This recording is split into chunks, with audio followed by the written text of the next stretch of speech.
Hi, I'm Josh Zeitz, and I'm the Democratic candidate for Congress in New Jersey's 4th District. I'm proud to stand strong with the men and women of organized labor on every issue of concern to working families. I'm a progressive Democrat, and I'm proud of that. You'd think that many unions, most unions, would stand by me in my candidacy for Congress. Unfortunately, a few of them have not. You see, I'm running against Congressman Chris Smith, the Republican chairman of the House Anti-Choice Caucus and a leading religious conservative in Washington. 20 years ago, Chris Smith discovered a really neat trick.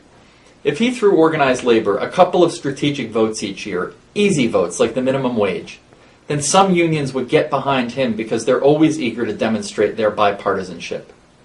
And so this year, in 2008, even with the stakes being as high as they are, some unions are still supporting Chris Smith even though he voted for George Bush's bankruptcy bill, which comes down hard on working people if they fall on hard times or if they're so unlucky as to have a sick child or a sick spouse. Progressive unions like the SEIU are standing strong with Chris Smith this year even though he voted for George Bush's tax cuts, which redistribute wealth to the 1% among us who are luckiest at the expense of the 99% of the rest of us who have to work for a living. Unions like the National Education Association and its New Jersey affiliate, the NJEA, are standing with Chris Smith this year, even though Chris Smith voted to privatize public school teaching jobs through a voucher scheme. What I find most distressing is that some unions are supporting Chris Smith even though he introduced legislation which would bar our gay and lesbian friends from working as doctors, nurses, teachers, paramedics, police officers, firefighters, and even as federal contractors.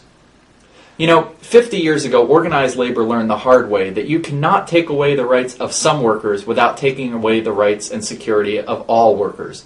If you discriminate against certain workers because of their race or their religion or their sexual orientation, you are fundamentally jeopardizing the jobs of every American worker. I'm proud to count many union members among my supporters, and I will always stand strong with organized labor. But I hope you will join me in sending a message to the labor bureaucrats in Trenton and in Washington.